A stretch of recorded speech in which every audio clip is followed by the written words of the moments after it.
We're back at it in the closet. Yep. Still cold. Still cold. I feel like I have to say that at the beginning of every one. Well, yeah, I'm already over it. I've been over it. I'm sleeping. You're always free. Anyway, I am. So, Jeffrey. Angie. I went and saw Mary Poppins. I know you did. And because Brooke went with me because that's really not your type of movie. It's not. Why? What about it do you not like? The original. Let's start with the original. What about Mary Poppins? Which, by the way, is my favorite movie of all time. Like, literally. If there's, like, you can watch one movie the rest of your life, it would be Mary Poppins. Okay. Okay. But, so what is it about it you don't like? I don't know. I have zero interest. It's like, what do you not like about The Godfather? I never said I didn't like The Godfather. Or Star Wars movies. I never said I didn't like Star Wars. But you don't want to go see them. If I'm like, hey, Ange, let's go watch a gangster movie at the movies, you'd be like, oh. Okay. I probably would ask you to find someone else to go with. Right.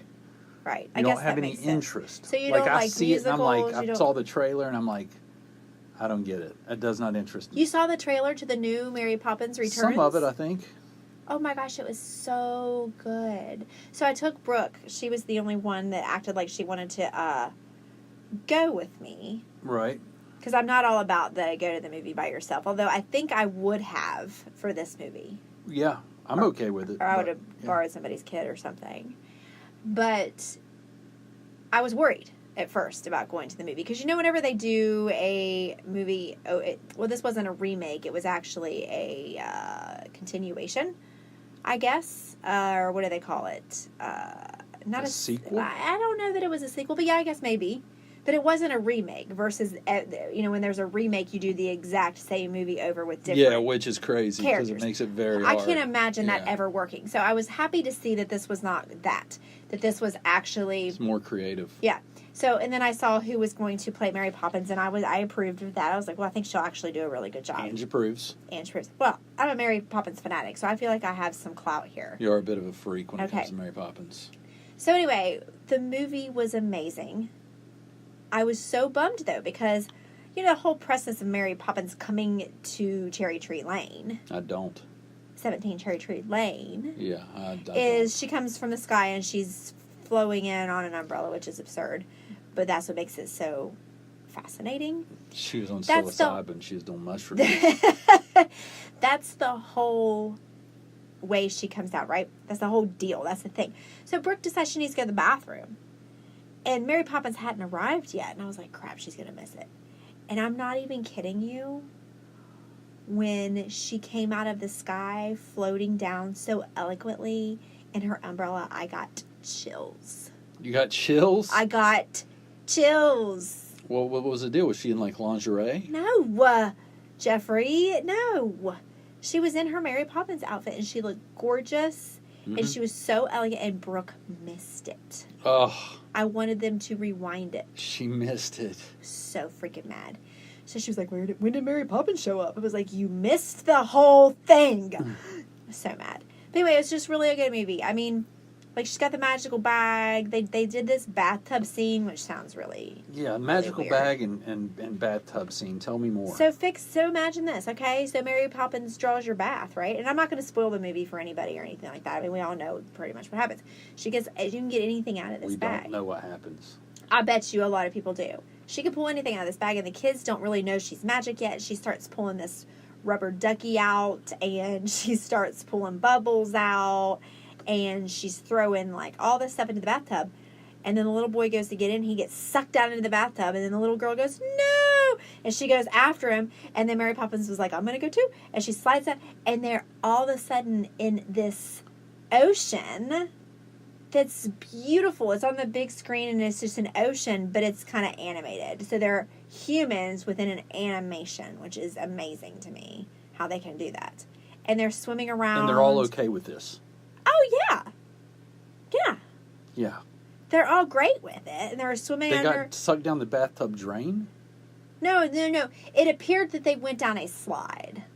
And they just went down into the bathroom. There's no drain involved. Do you have a fear of drains? I do believe. I do have a little bit of a fear of drains. It was just down into the bathtub.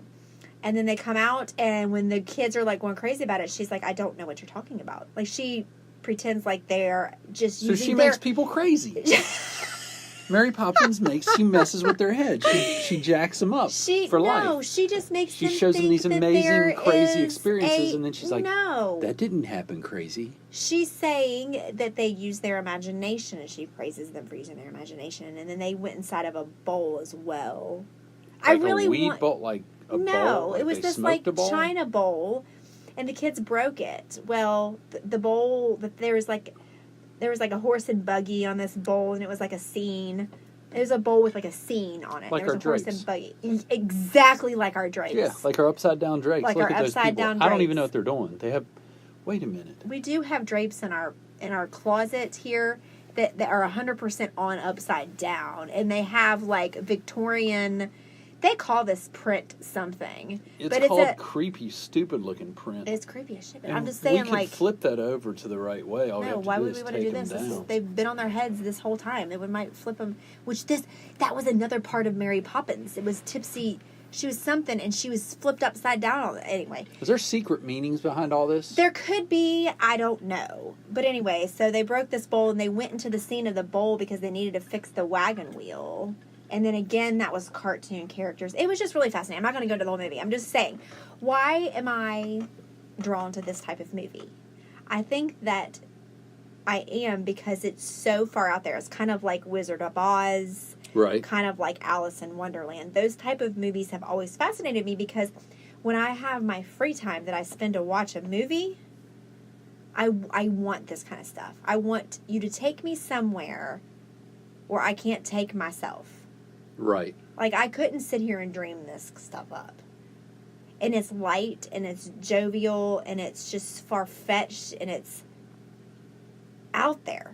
So it's like I'm tripping, but I'm not really tripping. You know what I'm saying? It's like I'm feeling that effects of, like, doing wonder shrooms. what it would be like to do but that I'm not and go doing it. watch it. You don't need to. Just go watch the movie. It's just the fantasy and the imagination behind it all, and it just feels good. And I cried at the end. I think I'm the only person in the movie theater that cried. Probably. But I did. I cried. So anyway, I love the movie. I don't have to go on and on about it, but I definitely approved of the movie. I definitely would like to see it again. If somebody wanted to go, I would go see it again. Definitely on a big screen. It's one of those movies that comes to life on the big screen. Anyway, it was really good. It sounds amazing. I loved it. I was afraid I wasn't going to like it. Sorry, I I'm just so glad that you had a good experience. I did. It always sucks to go to a movie and it not be good. And there was Dick Van Dyke was in it at the end, which made me tear up. And the pigeon lady was also in it at the end. She was giving out balloons to everybody, and if you picked the right balloon, you could float up into the sky. And so they were all floating up in the sky, dancing around with their balloons. So they all picked the right balloon. Except the bad guy, of course. Oh. There's a bad guy in the movie, of course. Well, yeah, you can't have a movie without a bad guy. Right. And so his balloon didn't, so he was just a bad guy that was sad? Like he was just down there watching everybody floating and having fun, He was just evil. He ran the bank, he was that's evil. That's gotta freak everybody out. Be floating with balloons? That's just crazy. It's not real. It's not freaky because it's not real. Oh, okay. It's not real, it's not freaky. Right. Then so then the whole movie theater experience, okay. Let's talk about that a second. Why? First of all, here we go. I am an epic sneaker inner. I carry this big old honking purse. I snuck Brooke's salad and her drink from Panera in my purse. No questions asked. Your purse is so big, you could leave me while I'm in the kitchen. But I did it without spilling it. You could pack everything you need. She was fascinated. And walk out and be like, I'll be right back with your huge freaking bags. She was fascinated. She was like, Mom, you're not going to be able to... My drink's going to spill. I was like, Brooke, I've been doing this for years. Oh, yeah. In college, we used to sneak things in all the time. All the time. So, yeah, her drink from Panera with the lid and the straw. Not one drop in my purse. And I had to get my purse out. Do you have to sneak stuff in it now? Don't take that from me. Okay, I just remember in Atlanta, you could just take whatever you wanted in the theater. You know what? I don't. That was really, nice. because they don't. Here's another thing about this movie theater. They didn't even take the ticket. We could have walked in to the movie. Like literally, nobody took our ticket stub. I've noticed that when I go, if you go at a busy time, they check stuff. But if you go like when me and Nate went to the movie, they did check, or no, they didn't. They didn't. There was nobody even working the door. Literally, they were so low on people that day because it was Christmas Eve or whatever. That when we went in, they didn't even have the ticket booth open. You had to get it at the concession stand. No, they had the ticket booth open, but they didn't have anybody standing at the door where you go back into the movies right. that like Once rips you bought your ticket.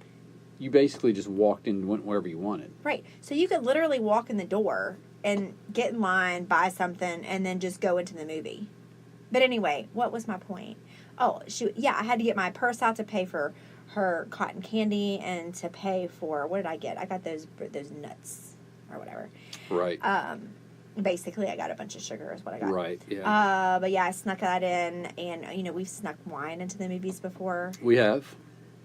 And I think we've snuck some liquor in, maybe. Some airplane bottles. Yeah. So that's part of the thrill of it. So, don't take that from me. Maybe you don't need to sneak it anymore, but I need to feel like that I'm doing something rebellious. That stuff in. Rebellious. You're crazy. I know, I am. But what was my point? Oh, the movie theater etiquette. There's etiquette, I feel like. There was some guy up front just talking out loud, like you and I are talking right now. Really? Like I don't know if he was on his phone. I don't know if he was talking to who he was with, but it wasn't pertaining to the movie. Then there's... Yeah, you can't talk during the movie. No.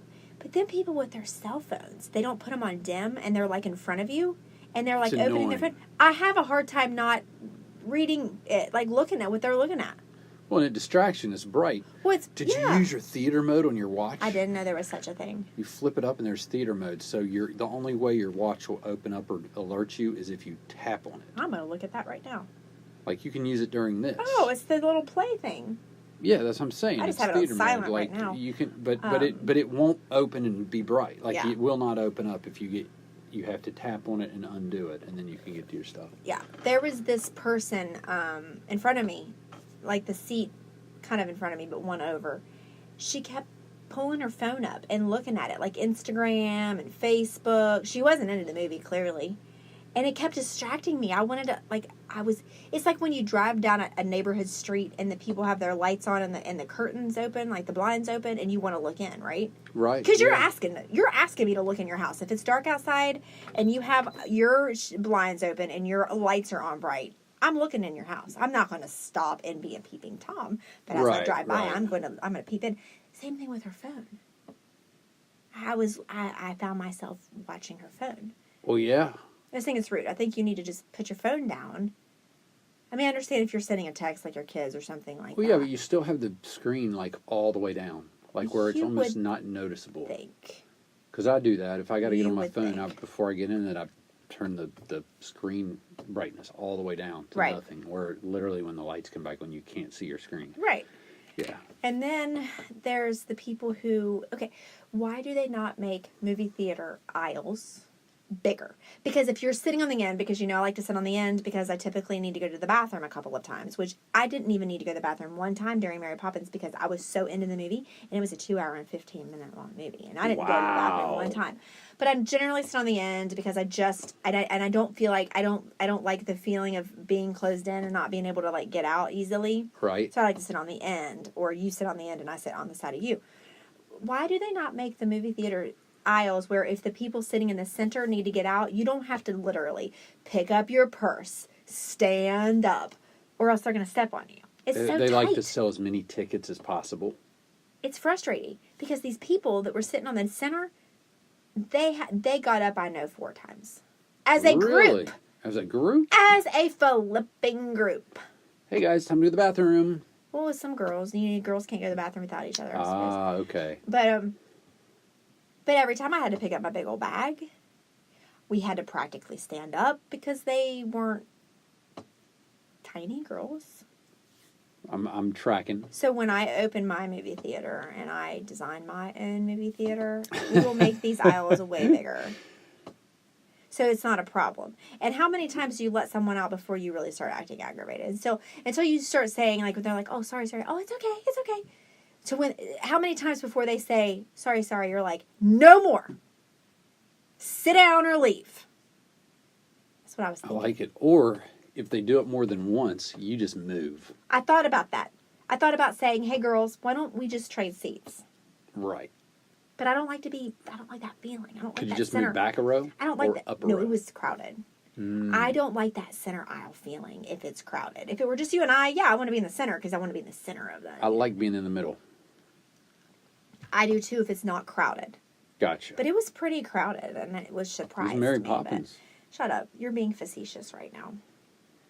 You're being very facetious. No. Don't bust on my movies. There's very few and far between. You never want to see movies. You're never excited about them. No. Here's something else that happened. This happened last night. I don't want to talk much about what happened last night, or maybe I do. I don't know. I won't talk about the details.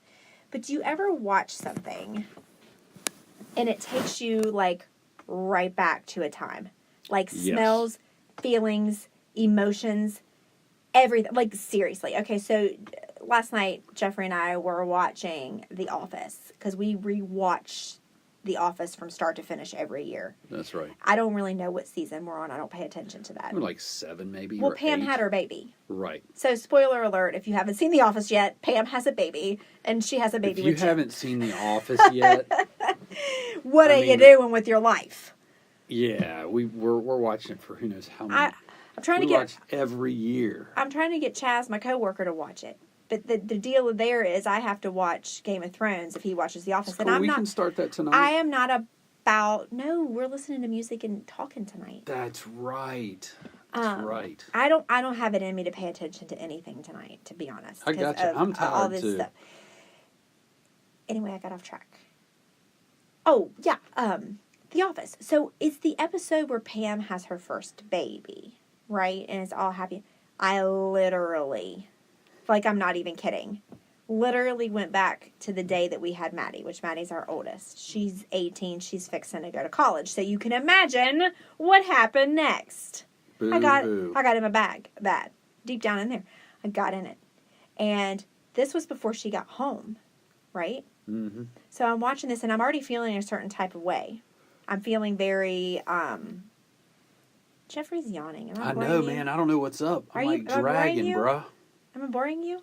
No, you're not boring me. It's my body and my mind is tired from a long day. So after seeing I love this story. This baby being born, it took me to that place of our firstborn being born. I went there. I had the feelings, minus the pain, obviously, but the feelings of everything that goes over you when you have your baby for the first time and you see him and everything's great, the baby's crying, and I just got really sentimental, right? And then she comes home 18 years later. She brought her 18-year-old. She brought her 18-year-old self up here, and she sat down by her mama, which was nice. That was awesome. It was very nice. Great. She was like, let me sit here. And mind you, we both do not fit in that chair very well. Not with your big booties. No way. So she wants to visit with us, which is all well and good. And she starts scrolling on Instagram, and she starts playing me music from NBA Youngboy. Okay, well, if you don't know who that is, congratulations. Keep it that way. We are now officially the old parents. No, I'm not, because I like rap music. No, because I listen to that stuff. I like some of that stuff. I agree. I on my playlist have some of the people they listen to. There's always a level that the kids take it, like I did. You know what I mean? Like my parents still listen to certain music, like music that was cool, you know, like Bob Marley and stuff like that. But then you always have to take it somewhere where they can't touch it, where they're not going to like it. She knew you weren't going to like it. They know I don't like this artist. And it's because of the way he is. It's because the way he talks about women, the way he is, everything. I just am not a fan of his music and his art. Now, as a person, I don't know this guy. He could be the best guy ever. I don't know him as a person. I only know him as an artist, and I know very little about it. But what I'm trying to say is she was glorifying him. Like, oh, look how fine he is. And his music is this and that. His music is crap. Sorry, Maddie. Sorry, Gary. I know you like him, but his music is crap. Very degrading to women. And I just thought I raised her better, is all I'm saying. And then I got mad. So I went from being like sentimental about her being a baby. Fast forward 18 years. Now she's sitting on my chair talking about somebody named NBA Youngboy. And it's not National Basketball Association, because I made that. I didn't know if he was like an NBA prospect and then he was rapping until he got there. It's not that way. I sound like the old white dad. And I am. No, it doesn't mean that at all. But I'm just saying, I was just disappointed. I just was one of those moments. NBA is never broke again. That's what NBA stands for. Never broke again. Y'all need to know. I like it. I just schooled you. Never broke again. So anyway, again. it caused her and I to have a big falling out because I said I was sitting here having a nice, relaxing time, and now I'm all stressed out since you came in. Well, she took that a certain type of way and got mad. And it turned into a really big falling out. It was a really awesome night. Really text war between her and I. But at the end of the day, and I haven't told you this part yet, we'll talk about that later during our music time. But it ended up being okay. And I think it was actually a stepping stone, because just real quick, here was my realization. Okay. My realization was that she right now is going through a huge transition. She's going from child to young adult. Right. And she's having a hard time dealing with that, as am I. But little does she know, I'm also going through a major change in my life. I'm going from adult to slightly older adult, meaning, I'm 40, almost 43. My birthday is in 27 days, by the way. No, wait, 26 days, by the way. So my body's going through changes as well. My mom went through menopause early, therefore I'm going through this perimenopause. It does a lot to my hormones. And then physically I'm changing from my neck up. And I'm having a hard time with the wrinkles that I'm seeing and the way my face is changing. So I'm going through a change as well. So I'm struggling with my change, and I'm struggling with her change. She's fixing to leave, my firstborn. None of my kids have left the house before, and all this is happening. So she and I are both kind of like coming to these crossroads, and we're not understanding each other. Right. So that's kind of where, and it's a boiling point, and we're each other's comfort zone. Like I'm her comfort zone. Bang it out though, to really get to where you both look at each other's side instead of just looking at your side. You know, right? And I think that's what we did last night. You're both kind of looking at your side and wondering why the other person doesn't see your side. Right, and we're a lot alike in that way. So that. Well, we all are. We all just see our side. At first, yeah. But especially when you're until you have to. Sometimes we have to fight it out.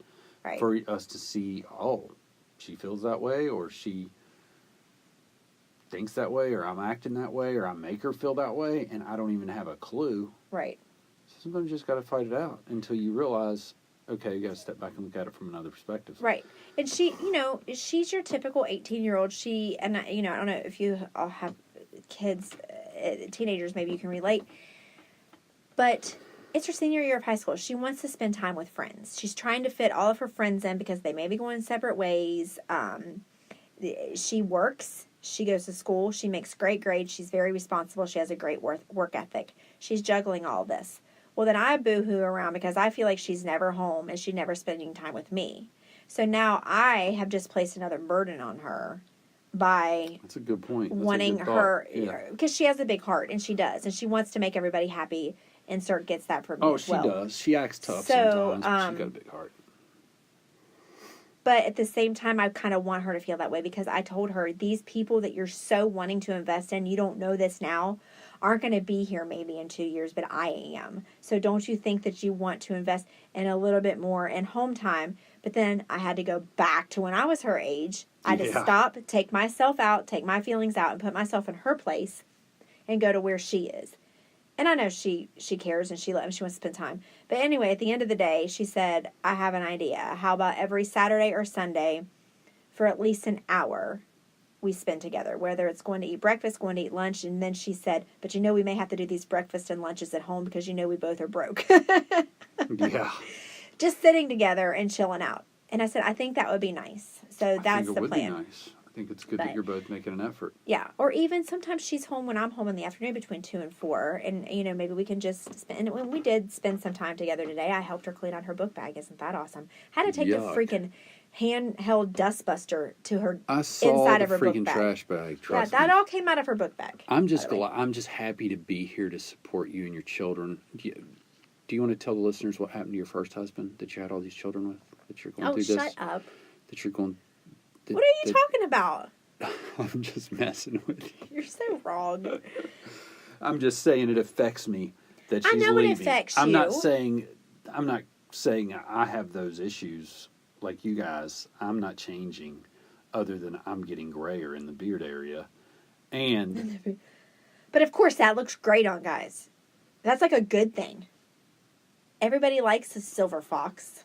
Silver fox. Nobody baby. likes these bags around their eyes and these wrinkles under eyes. Not one man's going to be like, I love a woman with wrinkly eyes. Not that I need a man to say that. I'm just saying, you know what I mean. Well, you might. No, I don't. No, I don't. I'm just saying. You know what? I know it affects you too. Yeah. It bothers me. I don't want things to change, but they've already changed, and it's different. And I think that it makes me think about all these years later about when I was really selfish, because I was super family guy all the way up through high school. You know what I mean? Like all the way till I left for college, I was super family guy. I was always spending time with my brothers. We're all best friends to this day. But when I went to college, like I liked high school, but then I got to college and I realized I didn't like high school. I just thought I liked high school. But I spent a lot of time, like, I didn't spend every weekend with you. I didn't spend every night with you. I was at home every night except for maybe one night on the weekends unless we did something else special. It was just a big thing for me to be with my brothers as they grew up and I was growing up. But then I went to college and I loved it. I didn't call home ever. I never came home. See, that's gonna crush my soul. I was so into what I wanted, and I didn't want to stay home. I got home, and I couldn't wait to get back. So I know that probably crushed my mom. Oh, yeah. And I know it hurt my brothers because I've talked to them about it. Yeah. That they had me there and I was so close to them, and then I separated myself from them. I didn't call and keep up with them. I didn't check on them. Because we didn't have text back then, so it wasn't easy to keep up with somebody. You had to actually pick up the phone and have a conversation. We text every day. Yeah, you can have FaceTime real quick, or you can text real quick and be like, hey, thinking about you today, love you. Back then I had a long-distance phone card that I used sparingly with my parents. So I'm hoping that doesn't happen with her. Because I know she knows how to text. No, but I see where she's at, and it's not because she doesn't care. It's because she is so enthralled, I guess, with herself and what's going on in her life. And that's not wrong. And it's like you block out the thing. It's like almost like an instinct. Like you block out the people you know are guaranteed in. Right. Instead of appreciate them. It's like you do with the people that are closest to you. You don't tell your wife or your husband or, you know what I mean, your assistant, the people that you literally do 90% of the stuff with and that basically carry you through life. You don't let them know how special they are to you, except for a few times a year, maybe. Yeah. Or maybe more than that, but not like in a way that's sincere. You know, it's like... Yeah, but I feel like that's a good point, but I feel like that needs to change because those are the people who need to hear it most. You know what I'm saying? They do, and that's what happens is stuff starts building up, or resentment, or people start getting that kind of attention elsewhere, and it gets, right. It's not good for a relationship. Right. Any relationship, not just marriage, but I mean, like with your children, and I mean, because I feel like that closeness with my kids, but not like your closeness. You have like this extra layer. Well, but that's because they text me about everything. Right. If they sneeze more than once, I've sneezed twice today. I literally get texts like that. Yeah, I know. I get them more sometimes from Kaylee about her telling me that she thinks she's going to die, and that I'm like, what? What's up? Why do you think you're going to die? Because my head hurts and you know what I mean? It's those type things. Right. She used to text me about that, and then she sees my zero sympathy, and I guess she changed her mind about it because I don't give them. But the others, I think this year I'm the one that's normally having to go, like, because I'm close to their school. I think she just is cutting out the middleman. Maybe. Or I don't know what it is, but anyway, they text me all day long. which I love, which, I sometimes complain about, but it's not that I mind it. It's just that it's a lot, and it's a lot. It's a lot. It's just a lot. Just say it. Oh, I guarantee it's a lot. I know it's a lot. When it's a little for me, I feel it's like a lot. I'm like, oh. And people say, why don't you just ignore it? Yeah, it's not that easy because it doesn't I think go that's away. why they don't with me, because I do. I can't. Like Maddie texted me this morning, and I don't. She'll send me a verse like 4 hours later. Okay, 4 hours later, but have you ever tried to ignore Brooke? It's not possible. Not possible. If you find a way, you have to threaten Brooke. Yeah, that's what I'm saying. That's you what can't I usually just do. When she's texting me wearing me out, I got usually question mark, question mark, question mark. I'm like, you don't do that to me. Question mark. I don't see a freaking question mark. No. Well, no to every question you have. I've tried that, but yeah, anyway. she's persistent. She's very wonder where persistent. she gets that Not so from. patient. Not so patient. Not so patient, but Not she is so persistent. patient. That's why I think she'll. That's why they need a Mary Poppins in their life. Mary Poppins would Why? They got to not, get a young boy. Right? We need to not break practically down one of his songs for our listeners. Let's do. He's not practically perfect in every way. Just saying. But Mary Poppins is? Do you not know the movie? Bet she has some flaws. I had to pull this scene up for Chaz today too because he didn't know the movie. She measures up and it says practically perfect in every way. I bet she's got like 7 toes on one foot. Shut up. But anyway, Mary Poppins would whip these kids into shape. Spit spot. Spit spot. Spit spot. All right, I'm done. I'm sorry. Yeah, that's good. I didn't mean to go from Mary Poppins to being in my bag, but it's all good. No, it's good. That's the way these podcasts go. So welcome to the closet. Bye. Good night.